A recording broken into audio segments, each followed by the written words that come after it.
MMA locker room here with Pick Dawgz. UFC bet with me. Who's ready to bet on UFC? Me. That's who. So we're back, folks. We're about to go over this week's card, headlined by Brady taking on Leon Edwards. We got a lot of fights to talk about. It's going down in London, folks. So it's gonna be a lot of exciting fights on here. Can't wait to break it down for you guys. But first, let's go over last week, man. How'd you guys do? Over here on the predictions, not that bad. But hey, we had some dogs that cash. We went 7-4. Let's talk about some good. Let's talk about the bad, and then we'll move on. All right, man. Sam Hughes, dog money came through. Thought that was always gonna be the side in there. You know, veteran. She usually has what it takes. And then what we do? Starting off the fight with the first one, what was it? Princess Cachoeira and the girl fight as well. Cashed in there as a nice little underdog in there as well. The main event, that was the thing. Earlier on, I was thinking Vittori, but by the time the night came, man, I was looking at Delete Say to get to the window. Even though I did predict Vittori in that one, I ain't worried about that one because I didn't bet that.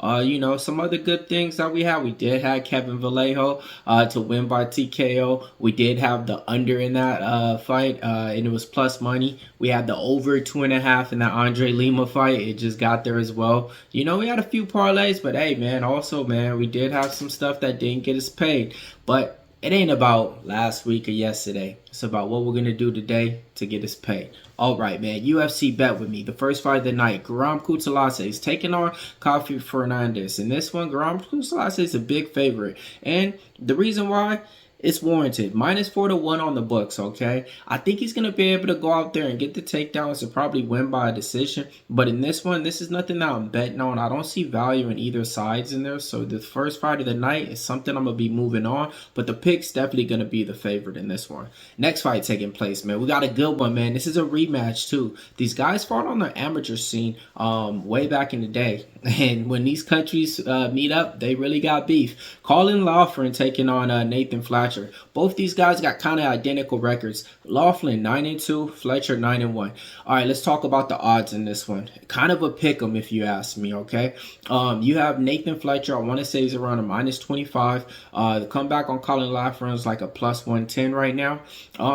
And it's kind of like Loughran's been in the UFC now, his third fight. I want to say he's maybe 1-2 or something, or maybe 2-3 or 2-1, whatever it is, man. He hasn't been the fighter that we thought he was going to be. Losing to Jake Hadley in his last fight out wasn't a good look at all. Nathan Fletcher, he was on the Ultimate Fighter with Paddy Pimblett that season. He's a guy that trains over there with him.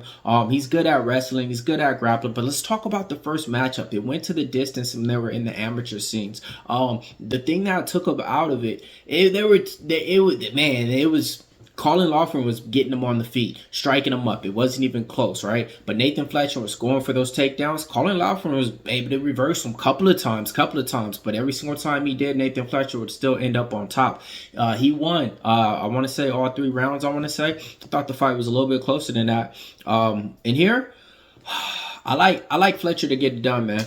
I think if this stays on the feet, Loughran, that's where he's going to be game at. And if this stays on, if he can stuff the takedowns, this is going to be a hard fight for Nathan Fletcher.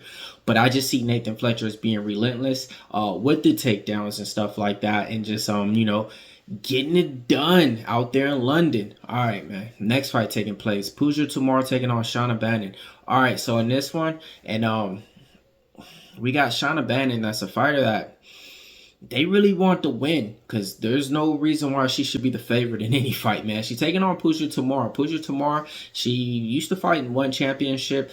She throws like powerful kicks to the body and stuff like that. She's 1-0 in her UFC. She won a fight as an underdog in a fight that I really thought she lost, and a lot of people thought she lost. In here, I see a lot of people betting on Tomar in here. I'll be honest, man. Bannon, she's not good. She's not good at all, man. Could they give her the decision because of something like, you know, I doubt it, man. I seen enough of Bannon, and Tomar seemed like she was just going out there throwing the same repetitive kick, man. But Bannon didn't look good at all, man. Give me Tomar in here, man. I think the dog's live in this one, man. Yeah. I'm not betting it though at all, man. I don't advise anybody to be betting on that one. Well, not anybody to be betting on it, but Matter of fact, it might look like a minus 300 out there. Tomar might go out there and then just KO Bannon or something. Who knows, man? But I'm not touching that one. Next fight taking place. Christian Duncan taking on Andrei Pulyaev. Christian Duncan, former Cage War fighter, okay? Middleweight division, minus 500 on the books. He's a fighter that resembles John Jones with his moves and his techniques. What do you mean? I mean this. He throws spinning elbows. He throws high knees, flying knees, explosive techniques, right? But he doesn't have that one punch finish ability or that killer instinct or that wrestling or that grappling. And it seems like sometimes when he's out there, he doesn't really like to throw his hands. Yeah, he doesn't like to throw jabs, but he will spam kicks, switch stances, and stuff like that. He's taking on a guy that's making his UFC debut in here. Christian Duncan's a big favorite in here. I think he gets it done. All right, man. I think, man, he might just get it done inside the distance in that one. Next fight taking place. This one's a good one, man. We got Parkin taking on Marcin Tybura. Parkin, trains out there with Tom Aspinall. So, when it comes down to who they might think in this one is going to be the fighter that the UFC wants to win, it's probably going to be this guy, man. 10-0 in the promotion right now, taking on a fighter in Marcin Tybura that they thought was a gatekeeper, but he was closing people out that gate back to back, man. Marcin Tybura is a good fighter. Coming off of winning his last fight, I want to say against Denise, he was able to go out there, take some damage early on, and then get that wrestling, and then get that grappling, and then get him down to the ground, right? That's going to be his path to victory in here. But I think Parkin can keep this on the feet, keep this in the later rounds, and win just on striking techniques, man. I've been going back and forth with this. I thought I was on the Tybura side, right? Because I'm a Tybura better, and he's made money for me back-to-back times, right? Way more than what I lost. I might have only lost with him once or twice and won with him at least like 5 times, right? But in here, I will tell you this. It's a big step up in here. It's a pick'em price, though.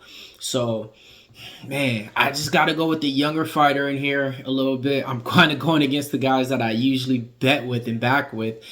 And, I'm just going off the...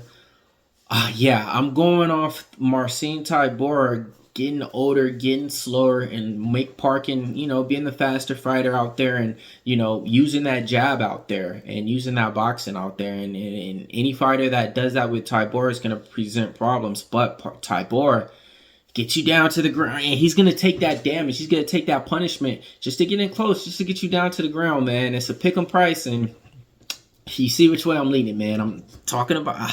Yeah, man, I think I'm on the Parkin side on this one, though. But I doubt I'm betting this. Because like I said, I don't have a confident read on it at all. So unless something happens, within the next couple of days, or I see in weigh-ins or something, man. But Parkin, I think, wins. Next fight taking place. Felipe Dos Santos, big underdog, taking on Loughran Kavanagh. Loughran Kavanagh, former Cage Warrior fighter, made his UFC debut on the Dana White Contender Series and dominant in highlight reel fashion, knocking out Antoine Ho in a good fight that was supposed to be, matchup of 2 prospects, that definitely is on the rise, right? Definitely in the flyweight division. Felipe Dos Santos is a good fighter too. He has power in his hands. It seems like he's one of those guys that just kind of seems to surprise you when he goes out there. It's now the guy that you're saying, hey man, look, you gotta watch this guy. He's gonna win. It's, oh man, like he's fighting a good opponent and he's, outwilling his will. He's looking good as an underdog. But in this one, I will say, man, I like Loughran Kavanagh, man. I think this guy's nice. I think his technique is solid in here. But Felipe Dos Santos is going to be out there throwing big, powerful punches compared to Loughran Kavanagh. I think that's going to be a little bit more, on the technical side.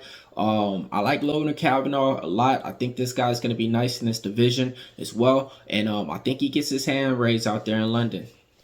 Next fight taking place, Herbert, the favorite, 13-5-1, representing London, former Cage Warrior fighters at that, and at that, when he was in the Cage Warrior promotion, he was making a run. He actually got the belt. He was touching gold. He's the favorite in this one, okay?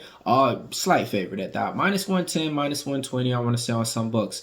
Taking on a guy in Chris Padilla, 15-6, representing Gardena, California, 2-0 in the UFC, cashing both of the times as an underdog in both of his fights, putting out one opponent, choking him out in the first round, putting out his second opponent, second round doctor stoppage with the elbow to the eye. Man, this guy right here, when it comes to, I think he has the fight IQ to win. I think he has the striking to win. I think he has the power to win. And I think he's going to be able to expose John Herbert's defense, his weakness. And what's his weakness? It's going to be takedowns and takedown defense, okay? So, in here, I like Chris Padilla, man. I've been seeing this guy on the local regional scene out here a lot where I live. So, once he got that first call to the UFC, I knew it. Bam. You know, I got to see him fight, too, on the local regional scene, like, before he even came in. He's a guy that walks out, right, with the Jason mask and stuff, and everybody in the crowd was wearing these masks and stuff like that. And I was like, all right, yelling out, taco, taco. And it was crazy, man. And he came out there and he showed. John Herbert, though, let's talk about it, man. He is going to have the reach advantage, right? Yep. He is going to go out there and, you know, maybe try to keep this on the feet. And if he is, John Herbert has power, man. He knocked down Tybura in the division. I'll never forget it, man. He's going to be finally fighting in his hometown. All right, man. I like Chris Padilla to win, you know, 100%, right? But let's talk about some keys to victory that John Herbert might be able to do to win. All right, or should be able to do to win, because, you know, it is what it is. All right, so what he's going to have to do, stop the takedowns out there. Be the bigger man out there. And, you know, Chris Padilla said in an interview that he wants to take him to the deep waters. So with that being said, does John Herbert have that cardio to go to the decision? He has won multiple times by decision, but if you ask me, the way that John Herbert's been finished, he's been finished in multiple ways. He's been choked out, he's been knocked out, he's been finished by decision. I'm going back and forth on it. I ain't going back and forth on nothing, man. I'm lying. I got an interview out with Chris Padilla, man. I try to keep it not biased and everything, but I like this guy, and I think he gets the job done. If you guys want to hear the interview out with Chris Padilla, just type it in on YouTube. MMA Locker Room interviews Chris Padilla. It just dropped yesterday out. I interviewed him. He flew out to London on Tuesday. We talked, did an interview for like 20 minutes. It's out on the YouTube and everything like that. If y'all want way more information on Chris Padilla, that's what y'all could do. Next fight, man. Morgan Charriere taking on Nathaniel Wood. This one's going to be a good one, man. Morgan Charriere, a slight favorite? No, he's a big favorite. Minus 160 on the book. I think it's warranted. Why? Both these guys are from the Cage Warriors promotion.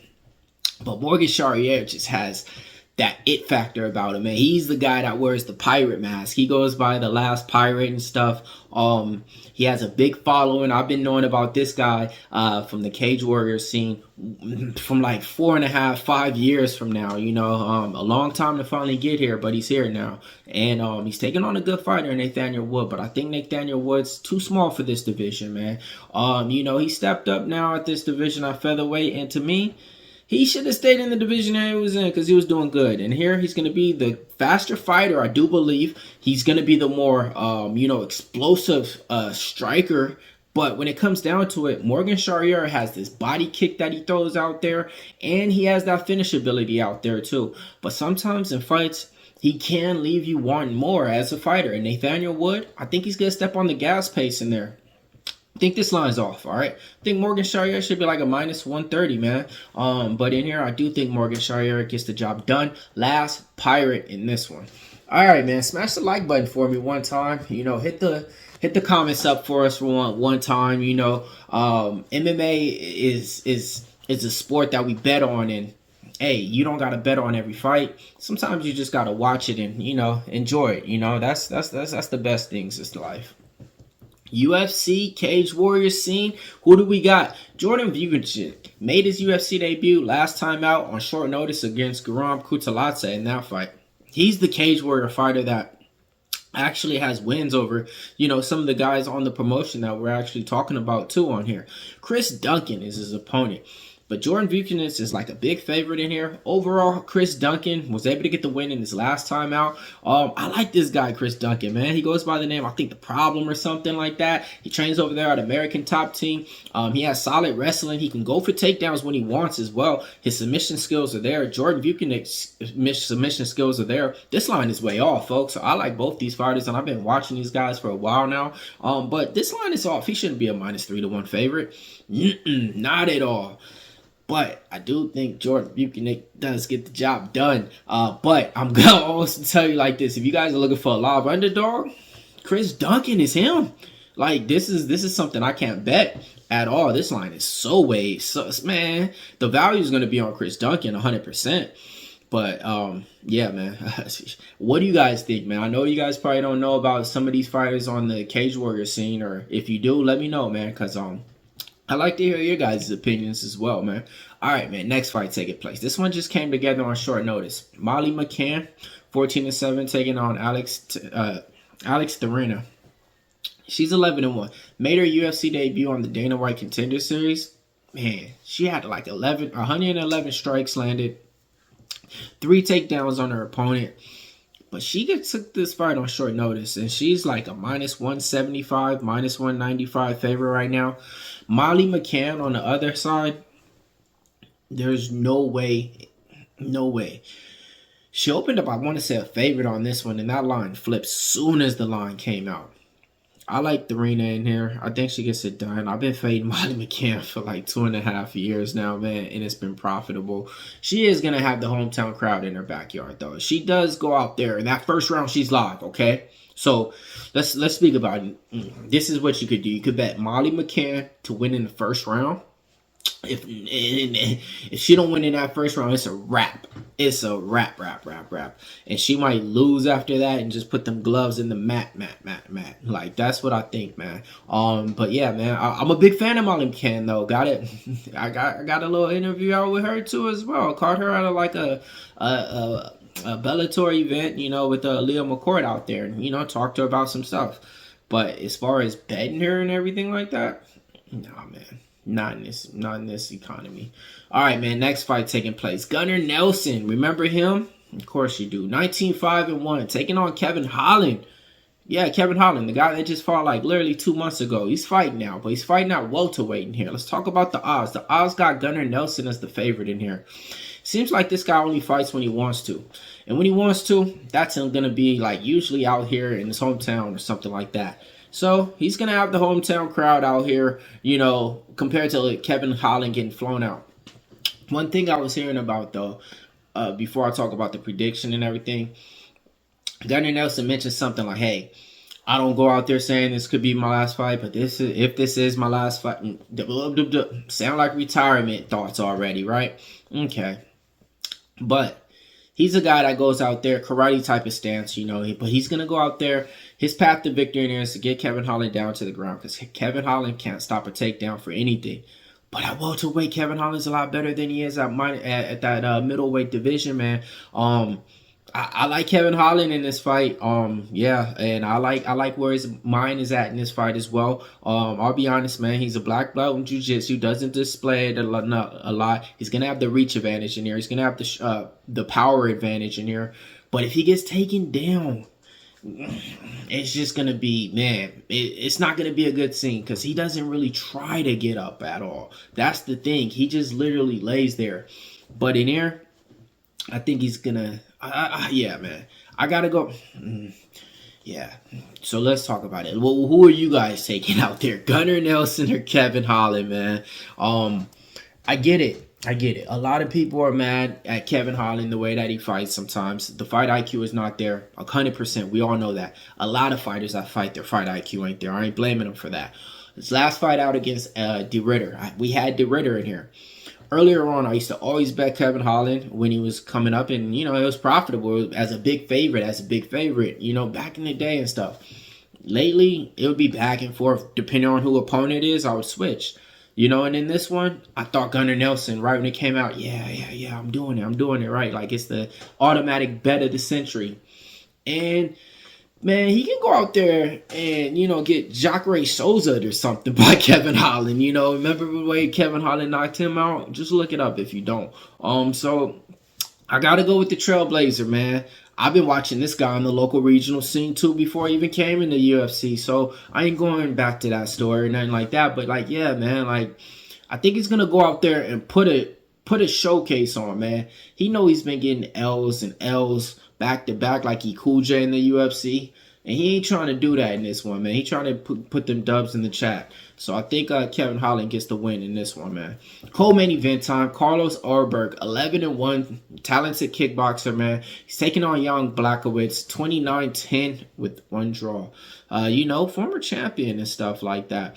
Let's talk about it in here. They got Carlos Ulberg. He opened up like a -280 favorite, got all the way up to a -3-1 in here. I think this fight's going to go the distance in here. I think Jan Blachowicz is a tough fighter. I think none of these guys are going to go after it like that in this co-main event spot, you know. So I think the fight goes the distance. I think Carlos Ulberg wins by decision. Let's give Jan Blachowicz his path to victory. Man, do what you did to Adesanya. He's literally, look, Carlos Ulberg, he trains with Adesanya, City of Kickboxing, right? Jan Blachowicz, you beat Adesanya by what? Using your wrestling, and he wasn't able to get down. Honestly, now that I think about it, look, hear me out. I think Jan Blachowicz going to fight him the same way that he fought Adesanya, man. And just go out there and say he's training with the same camp. He fights the same way. Carlos Ulberg, all them guys wanted to emulate to be Adesanya. Okay, well, what's the game plan? How'd you beat him? Okay, it might not be that easy, though, man, because Carlos Ulberg do got power out there as well.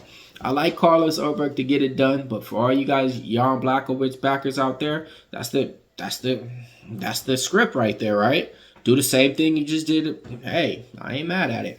Main event time. Hey, let's talk about it. Sean Brady taking on Leon Edwards. Sean Brady, he opened up like a -128, -30 favorite. 130 favorite. He's all the way up to a -170 in here. I think he's going to have the grappling advantage. The way that he fought against Gilbert Burns in his last fight out seemed like his striking improved as well. Was able to get the takedowns. Leon Edwards, this is going to be his first fight after losing the belt, okay? Now, after you lose the belt, you either going to really go out there and put a statement on to where it's like, hey, I should be fighting for the belt again in the next fight, if not the next one for sure, or else you're going to go out there and just, you know, not look that good, right? And it's going to show. And here, I think Leon Edwards is going to have the striking advantage. He can actually make some takedowns as well. He gets takedowns in multiple fights that he actually fought against other opponents that think that, hey, I'm the better wrestler than you. He kind of does what they do to them just to show him like, hey, man, I could do that too, but I just ain't that good at it. But he ain't that good at getting up, man. That's what he's going to be struggling with. Sean Brady, over there training out of Philly Gracie Jiu-Jitsu and everybody over there. They're relentless grappling and wrestling style. It's going to be too much out there. Leon Edwards might be preparing for one thing. All right, cool, man. He's grabbing me by the wrist, and then Sean Brady goes for the sweep. You know, he's going to be relentless out there for 5 rounds. I think this one goes over the distance as well. And from what we're hearing, we're thinking that Leon Edwards might even have a staph infection on the pictures that we're seeing in media today as well.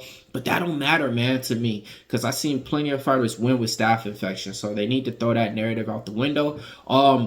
I was thinking that the value was on Leon Edwards too. You know, Leon Edwards, man. Sean Brady didn't look good, man. That in against Bilal Muhammad. I mean, and if he's not able to get takedowns, Leon Edwards does have good takedown. He can get up from when he's taken down. Okay. But he does have bad takedown defense, okay? Because he's been taken down in every single damn fight, I want to say, for the last, like, 4 or 5, right? All right. I like Sean Brady to get done in here. I ain't even going to try to write a narrative for you Leon Edwards guys out there because I've been betting on Sean Brady. And, you know, I actually think in this is one to where it's kind of like the passing of the torch a little bit. But this is going to be a big torch, and this torch could get your ass burned if you ain't aware of it, because Leon Edwards does have that one shot dead, you know, whatever, headshot, whatever it is, man. He has power out there. He can put people out. He's going to have the hometown crowd behind him in here. All right, this was the thing. I was going to hop in on Sean Brady when I was at that -135 price tag, and I didn't. And the minutes I didn't, it just kept going and going. And then by the time I thought back about the fight, I was iffy if I wanted to bet him. And by the time I was like 88% convinced I'm on Sean Brady, the line's at -160, -170. So I'm going to probably just stay off it. But the pick Sean Brady.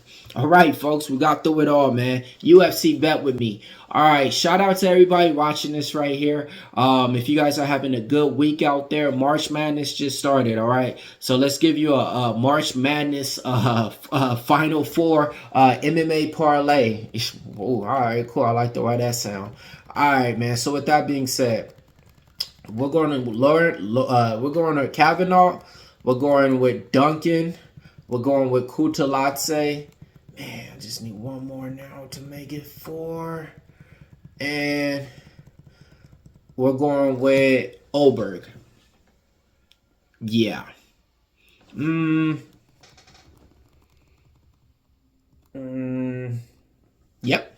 Yep. I like those 4. Yeah. That's the final 4 parlay for you guys, man. Put them all 4 together, man. Meet me at the window and let's get paid. MMA Locker Room. Hit the like. Hit the subscribe so you know every single time when the Pick Dawgz go live. If you guys want our premium picks from the best handicappers on the world, only thing you got to do, see that little like and subscribe. MMA Locker Room here. Part of Pick Dawgz. UFC bet with me. See you guys same time next week. We out.